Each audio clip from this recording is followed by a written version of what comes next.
இன்றைக்கி வந்து நம்ம பாகற்காய் புளிக்குழம்பு வைப்போம். பாகற்காய் புளிக்குழம்புக்கு தேவையான ஐட்டம் பாகற்காய், தக்காளி, ஒரு தக்காளியை கட் பண்ணி எடுத்து வச்சுருக்கேன்.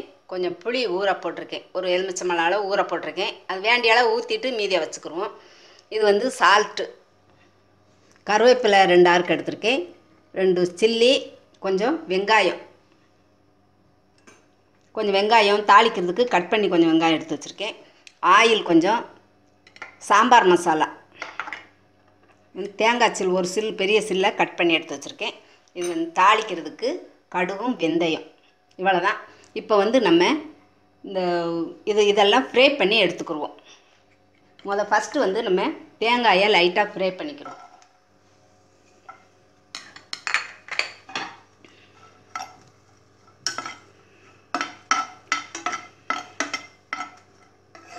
லைட்டாக ஃப்ரை பண்ணி, ரொம்ப வேண்டாம். தேங்காய் சில்லை இப்படி லைட்டாக ஃப்ரை பண்ணி எடுத்துருவோம்.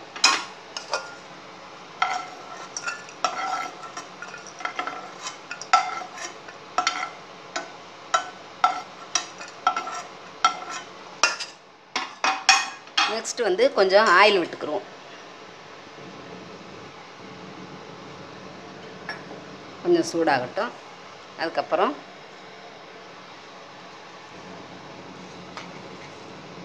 இதில் வெங்காயம்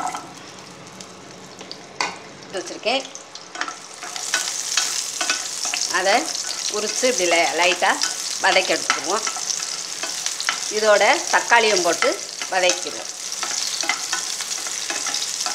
கொஞ்சம் ஃப்ரை ஆகி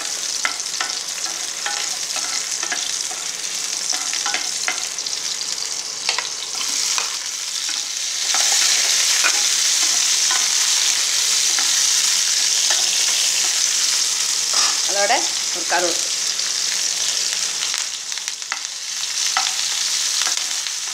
அடுப்பை சிம்மிலேயே வச்சுக்கோங்க, ரொம்ப வேண்டாம்.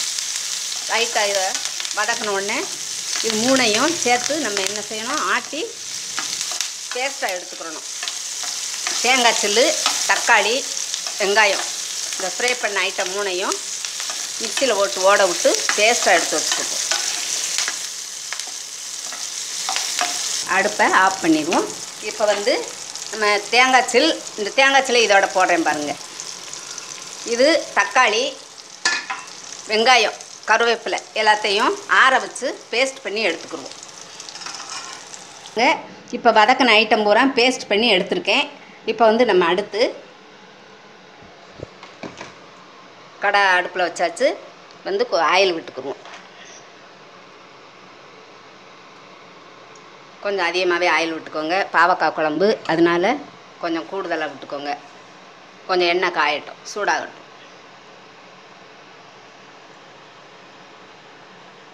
ஆயில் சூடாயிட்டு இப்போ வந்து கொஞ்சம் கடுகும் வெந்தயமும் போட்டுக்கிறோம்.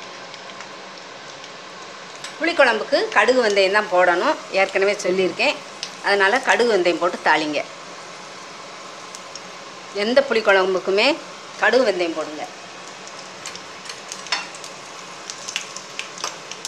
கடுகு பொரியுது.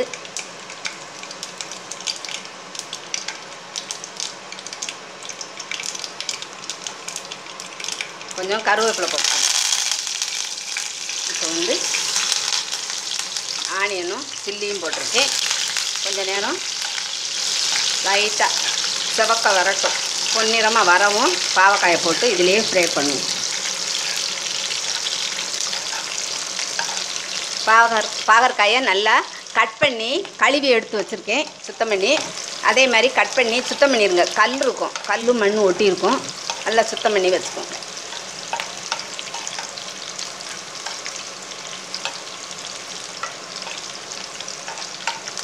அதுக்கப்புறம் பாகற்காயை போட்டு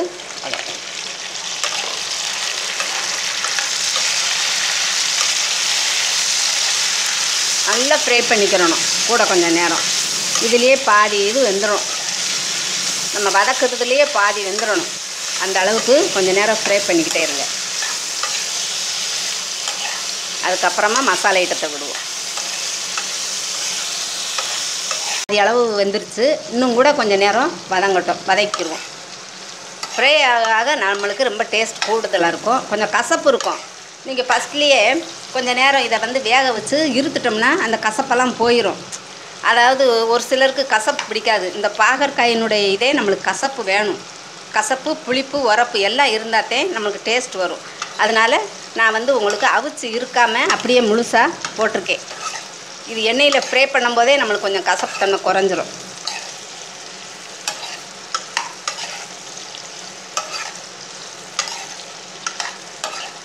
அது இது வெந்தது மாதிரி இருக்குது.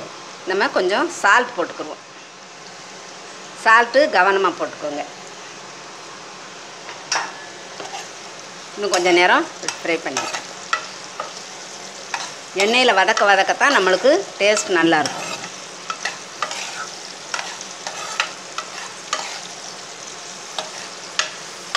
நல்லா வதங்கியாச்சு. இப்போ வந்து இந்த ஸ்டேஜில் வந்து நம்ம மசாலா போட்டுக்குருவோம். சாம்பார் மசாலா தான் போடுறேன். சாம்பார் மசாலா எங்கள் சேனலில் விட்டுருக்கோம், நீங்கள் பார்த்து ரெடி பண்ணிக்கோங்க. அதுக்கப்புறம் பேஸ்ட் பண்ணி வச்சுருக்கோம்ல, அதை விடுவோம். அதுக்கப்புறம் புளிக்கரைசல், கொஞ்சம் புளிக்கரைசல் விட்டுக்குருவோம்.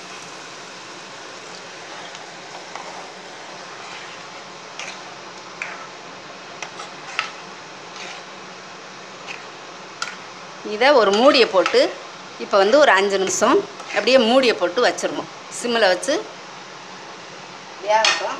ஒரு மூடி போட்டுருவோம். மூடி போட்டு சிம்மில் வச்சு அப்படியே வச்சுருங்க. திறந்து பார்ப்போம். பாருங்கள், நம்மளுக்கு பாவக்காய் புளிக்குழம்பு ரெடி ஆயிடுச்சு. இந்த ஸ்டேஜில் இப்போ வந்து நம்ம இறக்குறதுக்கு ஒரு 2 நிமிஷம் 3 நிமிஷம் தான் இருக்குது. இந்த ஸ்டேஜில் நம்ம கொஞ்சம் வெல்லம் ஆட் பண்ணிக்கிடுவோம். கொஞ்சம் வெல்லம் போட்டுக்கிடுவோம். ஏன்னா கசப்புக்கு கொஞ்சம் வெல்லம் போட்டால் அது எடுத்துரும். புளிக்குழம்புக்கு கொஞ்சம் வெல்லம் போட்டால் நல்லது லாஸ்ட்டில். அதனால் கொஞ்சம் வெல்லம் போட்டிருக்கேன். பிடிக்கிறவங்க போடுங்க. எங்களுக்கு வெல்லம் போட்டால் பிடிக்காது அப்படின்னு சொல்கிறவங்க நீங்கள் போட வேண்டாம், இது ஆப்ஷன் தான். நானும் கொஞ்சம் வெல்லம் போட்டிருக்கேன்.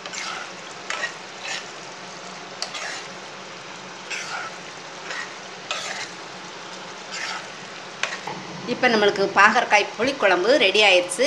இதே மாதிரி நீங்களும் வீட்டில் செய்து சாப்பிட்டு பார்த்துட்டு உங்கள் ஃபீட்பேக்கை எழுதி அனுப்புங்க. நன்றி.